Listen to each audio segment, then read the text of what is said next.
All right, let's say good day to you this day of your time. How are you all?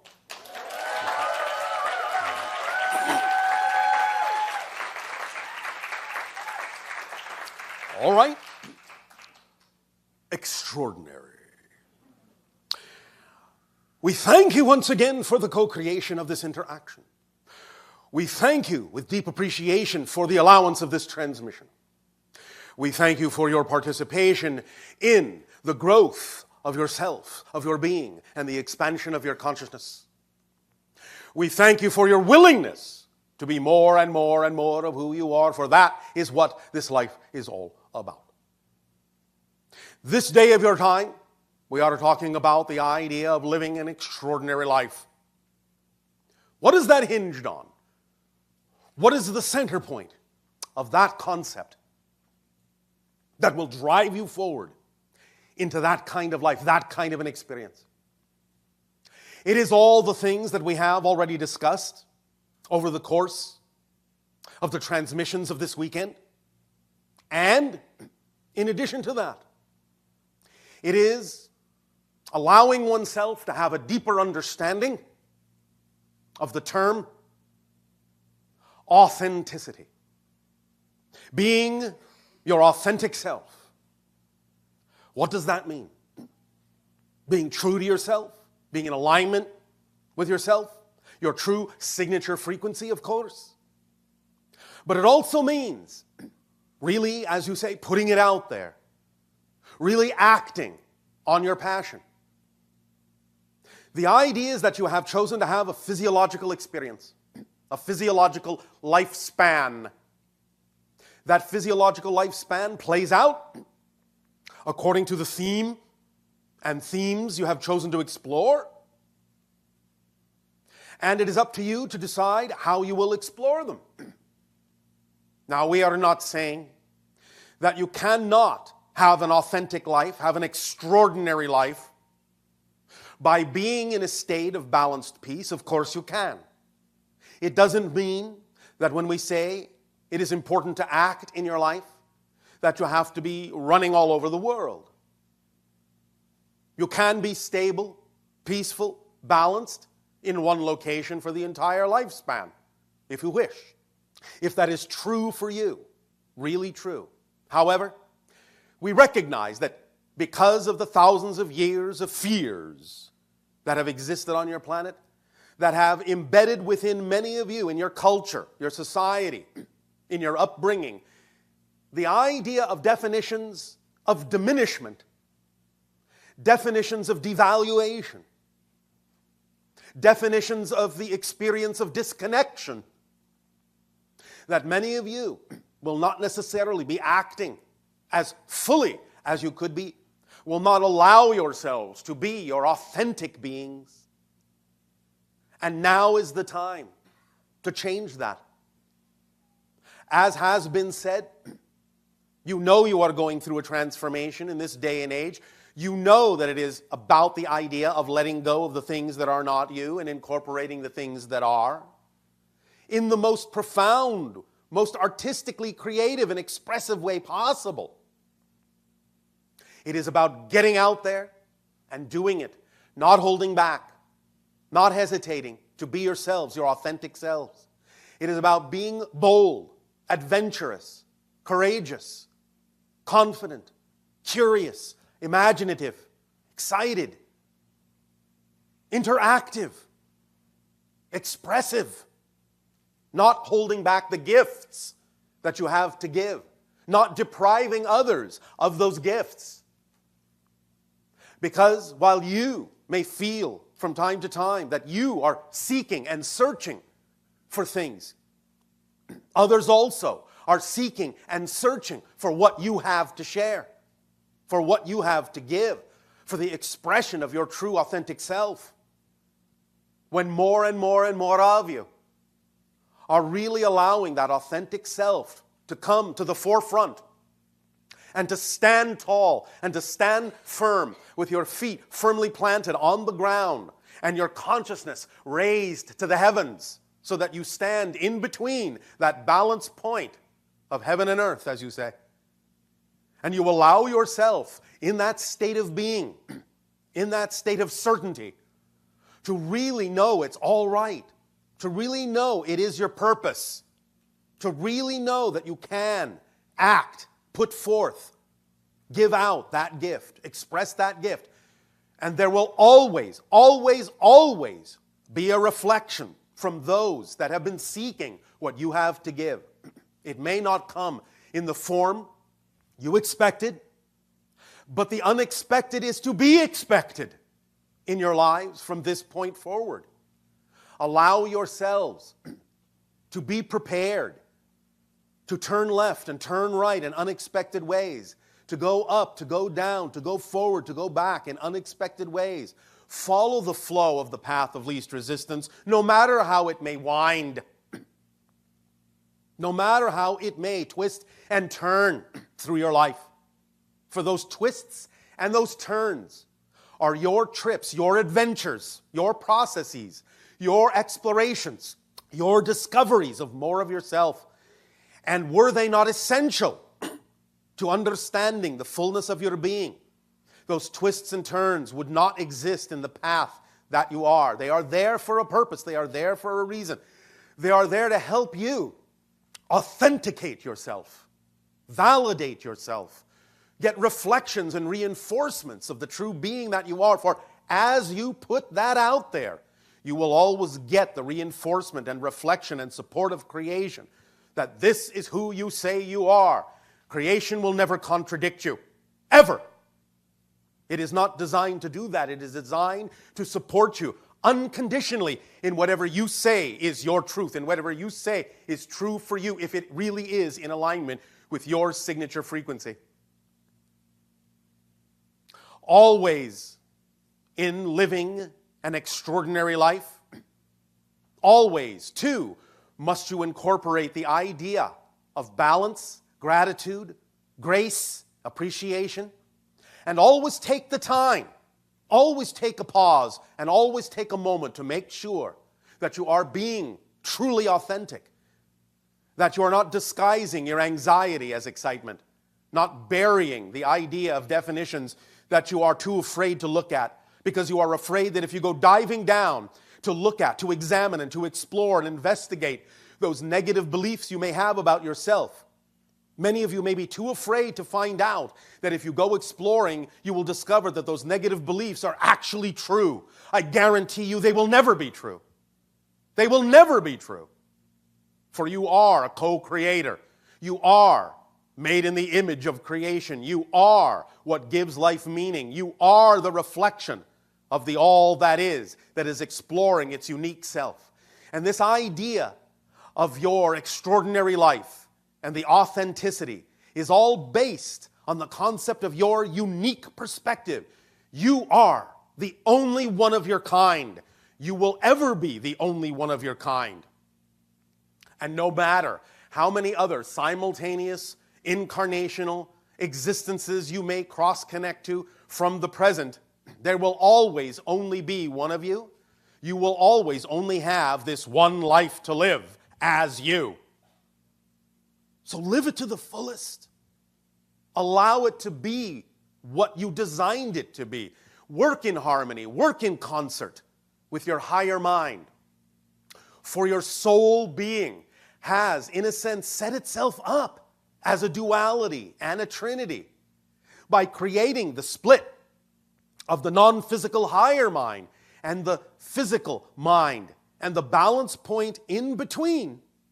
You function on all three levels simultaneously, and by allowing there to be that balance between the two, allowing the relationship between the physical and the higher mind to work smoothly, to let each other do the jobs you were designed to do, to support each other, to reflect to each other what it is you were designed to support and reflect, you will be functioning as a whole being, as a whole person, as your authentic self, as your adventurous self, as your extraordinary self. Anytime that you only allow your physical mind to control everything, to manipulate everything, thinking that is the only way to allow yourself to experience your self-empowerment, that it is the only way to allow your life to fall into place, anytime you allow only the physical mind to do that, You are functioning as a half person, not a whole being. In truth, in a sense, without the higher mind, the physical mind is literally a half-wit. So use all your wits. Use them the way they were designed to be used.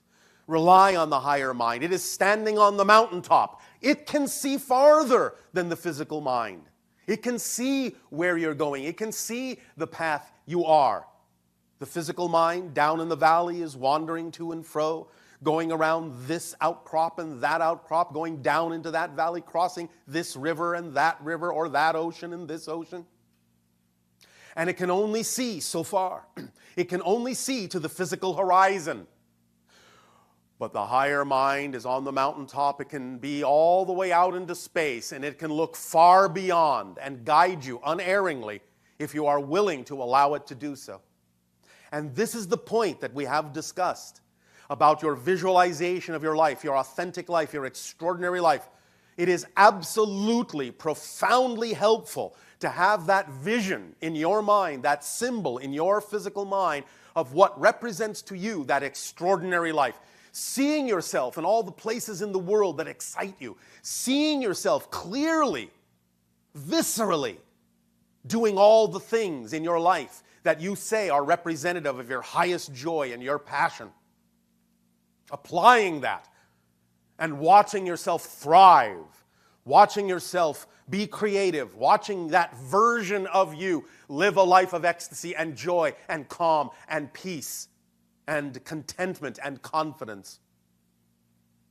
But the idea, again, is that your higher mind, and only your higher mind, knows exactly what that's really going to look like, how that's really going to physically manifest. So by using the symbol to get yourself amped up into a state of excitement, because if you really connect to that visualization, you will feel like that is you. You will start to mirror, to mimic, to match the vibration, the body language, the actions, the choices that that version of you in that visualization is doing. You will behave like that version of you more and more and more. The more you key into it, the more you have that visualization. But that's just for the purpose of getting you to start behaving like that you, to exist in the state of being of that version of you, to feel the excitement and passion and peace and balance that exists within that version of you. And as soon as you feel that, as soon as it rises, as soon as it fulfills you, as soon as you radiate that frequency and you feel you're going to burst at the seams, you're so excited about that visualization of the ideal reality, the ideal, authentic, adventurous, extraordinary life. Drop it. Erase it. Blank it. Zero. Flatten it out. And go into the void, but keep the excited state. And then hand over that energy to your higher mind and let it take that energy and lay it out like a blanket upon the landscape. And let it show you what things need to now come to you, in what order, in what way, in what fashion, at what timing, with whom it is attendant, how it expresses itself. Perhaps it may look similar to what you visualize. Perhaps it will look nothing like it. But know for a fact that what it brings you next when you're in that state, if you stay in that state, will be exactly the thing you need for your extraordinary life, for the life to continue to be experienced in an extraordinary way. You are all capable of living your version of an extraordinary life. You all have it within you. And it's just an issue of letting it out. Letting that vibration leak into the world so that by example of living that life, you allow other people to see in your example that you are so ecstatic, living that extraordinary, adventurous, curious, imaginative, and creative, loving, passionate life, that they will come to you in droves. How did you do this? How are you living this way? How is this working for you? This is who I want to be. And you will inspire. And by your example, you will support their opportunity to have more option, to choose an extraordinary life themselves. Ignite each other. on your planet, in the practice and understanding known as Zen, they have an image that is exactly representative of what we are speaking of here. And it is the candle flame. Imagine this now. You are a candle, and you have lit your flame, and you are surrounded by unlit candles. As you take your candle, you can light all the other candles. Your flame never diminishes, but all the other candles ignite. And that flame grows and it spreads into 1,000, 100,000, 1,000,000, 1,000,000,000 flames of their own. By the first flame, by your willingness to shine that inner light outwardly, do you give them an opportunity to take their candle and match the frequency of your joy and ignite their own candle, ignite their own flame, to allow that single flame to turn into billions of flames. At least the opportunity. Should some candles choose not to match that vibration, allow them their choice unconditionally. That is also part of your authenticity, part of your extraordinary life, to be so allowing, so unconditionally allowing, that others who may make choices that you can see clearly are out of alignment with their true selves. It doesn't mean you condone it for yourself. It doesn't mean you gloss it over. It doesn't mean you don't recognize that it may be a negative energy choice. But you also understand that even though some may always choose a negative idea and not have a deep understanding of the positive energy being offered to them, because of their own fear-based definitions, they may not know what to do with that. They may not know how to behave in alignment with that. They may choose negative behavior, even as a result of being exposed to the idea of a positive vibration. And you can recognize that and have the compassion to wish them well. You can share with them that they have alternatives, but should they choose not to take them, be unconditionally allow them to find their own way. You cannot force anything on anyone, for if you do, all you're saying is you don't believe in the power of what you believe in yourself. For the greatest power requires the lightest, gentlest touch. Look at all that is. It is so powerful, you hardly feel it at all. That's how powerful it is. It does not have any need to force itself upon you. God's will is your will, because you are all that is. If the idea of all that is forced its will upon you, it would be contradicting the creation that you are within it. You are created to be who you are as a reflection, as an experience of all that is. You are made of all that is. We are made of all that is. Everything is made from all that is. What need does it have to exercise its will on itself? The reason you say that God, Goddess, all that is omnipotent. The reason you say it is omnipresent and omniscient, the only way that can actually be possible is if it is everywhere, because it is everything in existence. So it does not contradict itself. You are the aspect you are for a reason. And without you, all that is would not be all that is. Cherish that uniqueness. Cherish that authenticity. Cherish that ability to express the unique point of view that you are. Cherish it. Don't ignore it. Don't damp it down. Don't deny it. Let it free. Let it out. Let it be the shining light that helps ignite 1 billion candles. And then your world will be alight with flame of creation. You will ignite the passion within yourselves simply by your proximity, simply by your enthusiasm, simply by your passion. For you all know that when you see someone so inspired, so passionate, You know, you can feel the passion rising within you to match that frequency in your own way, to be inspired by them, and to be your own version of that idea that they are expressing so passionately, so fervently, so creatively, so beautifully, so joyfully in their lives.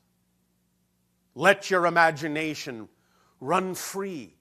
It is the conduit of communion between you and the higher mind. Express it in action because you are grounded in physical reality experience. And without that action, without that physical action, you haven't completed the circuit. Don't just be a spectator.